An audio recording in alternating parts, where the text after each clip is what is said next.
በዚህ ጥበብ ልቧን አግኝ። ሴቶች ሊጠብቃቸው የሚችልን ወንድ ይወዳሉ። ስለዚህም ካንተ ጋር ሁልጊዜ ደህንነት እንዲሰማት አድርግ። ሌላው ሴቶች በማህበራዊ ሁኔታ ንቁና እንደ ሁኔታው ወይንም እንደ ፕሮግራሙ ለባሽ ናቸው። አንተም ታዲያ አለባበስህን ከሁኔታው ጋር ማጣጣምህ በጣም አስፈላጊ ነው። ሴት ልጅ ዝም ካለችና ከቀዘቀዘችብህም ምናልባት በጣም ጎርተሃት አሊያም ደግሞ ሌሎች አማራጮችን እየተመለከተሽ ሊሆን ይችላልና እዚህም ላይ ጥንቃቄ አድርግ። ምክንያቱም ሴቶች በጭራሽ አይረኩ። አሁንም አንድ ወንድ እንዲያደንቃቸው ይጠብቃሉ። ነገር ግን ችግሩ ሲያደንቃቸው አያምኑት። ሌላው ማወቅ ያለብህ ሴት ልጅ ለመሳም ወገቧን ስትጎትታት ትወዳለች። ምክር መስጠትና አድናቆትን መቀበልንም እንዲሁ። ከወደደችህም ማንኛውንም ነገር ልታደርግለት ትችላለች። በእያንዳንዷ ሴት ሕይወት ውስጥ 3 አይነት ወንዶች እንደሚኖሩ ማወቅ። 1 የምትወደው፣ 2 የምትጠላው፣ 3ኛው ደግሞ ያለ እርሱ መኖር እንደማትችል የሚሰማት። ማቀፍ በብዙ ሴቶች ዘንድ ሲበዛ ተፈላጊ ነው። አንዲት ሴት ከምትወደው ወንድ አስገራሚ ስጦታና ማስታወሻዎችን መቀበል ትወዳለች። በትክክለኛው ጊዜ እጇን ስትስማት ደግሞ ትልቅ የሆነ የፍቅር ስሜት ይሰጣታል። የሴት ልጅን ፍላጎት ማወቅ አንድ ወንድ ልቧን እንዲያሸንፍ ይረዳዋል። ምክንያቱም ሴቶች ከወንዶች የበለጠ ግትር ናቸው።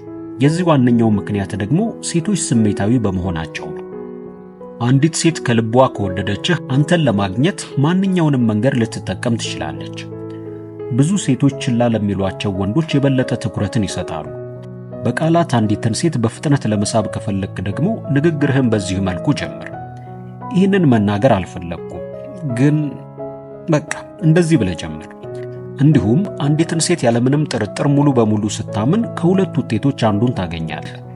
ለሕይወትህ የምትሆንህ መሆኗን አሊያም ደግሞ የሕይወት ትምህርት። ሌላው ደግሞ ሁሌም ቢሆን ከሴት ልጅ ጋር ንግግር ስታደርግ ወዳጃዊ በሆነ መንገድ ጀምር። ብዙ ጊዜ ሴቶች ያመኑበትን ሐሳብ በቀላሉ መቀየር አይፈልጉም። ነገር ግን የእሷን ሐሳቦች በሙሉ አክብር። እንዲሁም በፍጹም ተሳስተሻል አትበላት። ጤናማ ግንኙነት ማለት እሷን መለወጥ ማለት ሳይሆን የእሷን ማንነት መቀበልና ያንንም መውደድ መቻል። በጣም ስውር ነገር ግን ውጤታማ ከሆኑ የሳይኮሎጂ ስልቶች አንዱ አስደሳች ትውስታዎችን በሴት ልጅ አእምሮ ውስጥ መዝራት ነው። አንዲት ሴት ችላ ካለችህ አብራችሁ ስላሳለፋችሁት መልካም ቀናቶች በዘዴ አስታውሳት። ይህንንም በማህበራዊ ሚዲያዎች የተደሰታችሁበትን ቦታዎች በመጎብኘት ወይንም አብራችሁ ያደረጋችኋቸውን ተግባራት እንደገና በማከናወን ልታደርገው ትችላለህ። ዋና ዓላማው የናፍቆት ስሜትን ለመቀስቀስና ካንተ ጋር ያሳለፋችኋቸውን መልካም ጊዜያት ለማስታወስ ብቻ ነው። የፍቅር ግንኙነት ስለመሳሳብ፣ ስለመተቃቀፍና ስለ ሮማንስ ብቻ እንዳልሆነ ነው። ዋናው ነገር ሙሉ በሙሉ ስለመተማመንና አንዳችሁ በሌላኛው ተስፋ ለመቁረጥ ነው።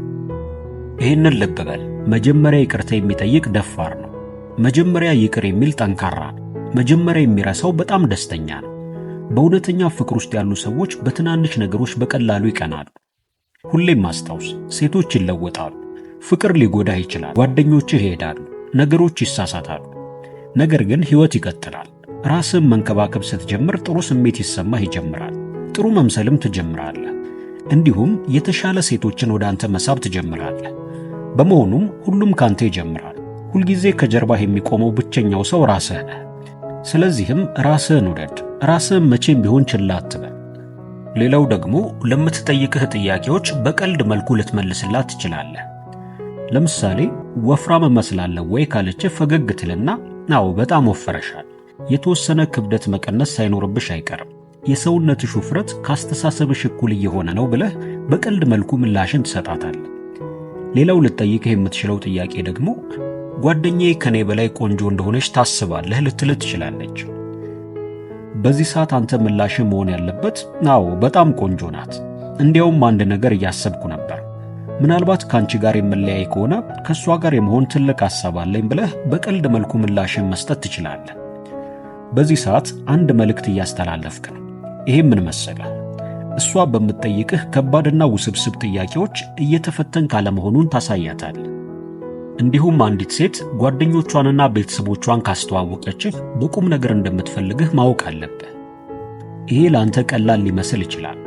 ነገር ግን አንዲት ሴት ስትወድህ ተስፋ በቆረጥክበት ወይንም ባዘንክባቸው ወቅቶች በሙሉ በጣም ትጨነቃለች። በፍጹም ካንተ ጎንም አትለይም። በከፋ ጊዜ፣ ተስፋ በቆረጥክ ጊዜ ሕይወት አስቸጋሪ በሆነችብህ ጊዜ እቺ ሴት ከጎንህ ነች፣ ታጽናናሃለች፣ አብራህ መሆኗንም በተግባር ታሳይሃለች። እንዲሁም የቱንም ያህል ብታበሳጫት ለአንተ ደግ ከመሆን ራሷን መቆጠብ በፍጹም አትችልም። አንተን ለመርዳት የራሷን ፍላጎቶች መስዋዕት ታደርጋለች። አንተ ከገባህበት መጥፎ ነገር ከዛ ሕይወት እንድትወጣም ትደግፋለች። ይህንን ሁል ጊዜ አስታውስ። ታላቅና ጽኑ ግንኙነት የትላንቱን ጸብ፣ የዛሬን መግባባትና ግንኙነት የማይጎዳ ሲሆን ብቻ ነው። ብስለት ማለት አንዲትን ሴት በጥልቀት ማፍቀር፣ ነገር ግን እሷን መልሳ እንድትወድህ ምንም አይነት ግፊት አለማድረግ ማለት ነው። በዚህ ዓለም ላይ ማንም ሰው ንጹሕና ፍጹም አይደለም። ሴት ልጅን በጥቃቅን ስህተቶቿ የምትረቃ ከሆነ ሁሌም ብቻህን ትሆናለህ። ትንሽ ፍረድ፣ እናም የበለጠ ውደድ።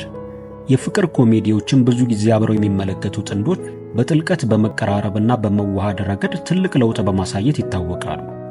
እንዲሁም እነዚህን 4 ነገሮች የምታደርግልህን ሴት በፍጹም እንዳታጣት ተጠንቀቅ። አንደኛ፣ የምታከብረህ፣ ያንተን ግለሰባዊነት ዋጋ የምትሰጥና የምታከብረህ ሴት። ሳትገምትህ፣ ሳትፈርድብህ ወይንም እንድትለወጥ እሺ እንድትል ግፊት ሳታደርግብህ ራስን እንድትሆን የምትፈቅድልህን ሴት። ሁለተኛ፣ በስኬትህ የምትደሰት፣ ስኬቶችህን አብራህ የምታከብር ሴት።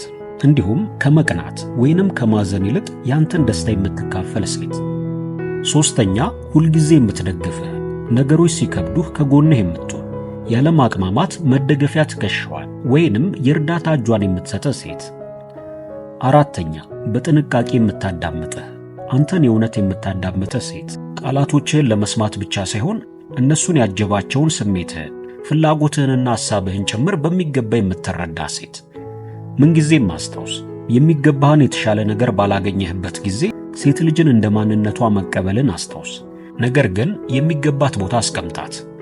አዋቂ ወንድ ምን እንደሚል ያውቃል፣ ነገር ግን ብልህ ወንድ መናገር ወይንም አለመናገር እንዳለበት ያውቃል። የትኛዋንም ሴት ለመማረክ ብለህ ሕይወትህን አታባክን። ከዛ ይልቅ ራስህን ለማሻሻል ሞክር። ይህም ዕድሜ ልክ ይረዳሃል። ሴቶች ካንተ ሌላ ሰውን ይመርጣሉ፣ እናም ሌላ ሰው ሲያጡ ወደ አንተ ሊመለሱ ይሞክራሉ። በመሆኑም ከእንደዚህ አይነት ሴቶች ጥንቃቄ ልታደርግ ይገባሃል እንላለን። ውድ ቤተሰቦቻችን ለዛሬ የነበረንን ዝግጅት በዚህ አበቃ። በቀጣይ በተለያዩ አዝናኝና አስተማሪ ፕሮግራሞች መልሰን እስከምንገናኝ ድረስ ለቻናላችን አዲስ ከሆናችሁ ሰብስክራይብ፣ ላይክ እና በምንሰራቸው ፕሮግራሞች ዙሪያ ያላችሁን ሐሳብና አስተያየት በመጻፍ ቤተሰብ ይሁኑ እንላለን። መልካም ቆይታ።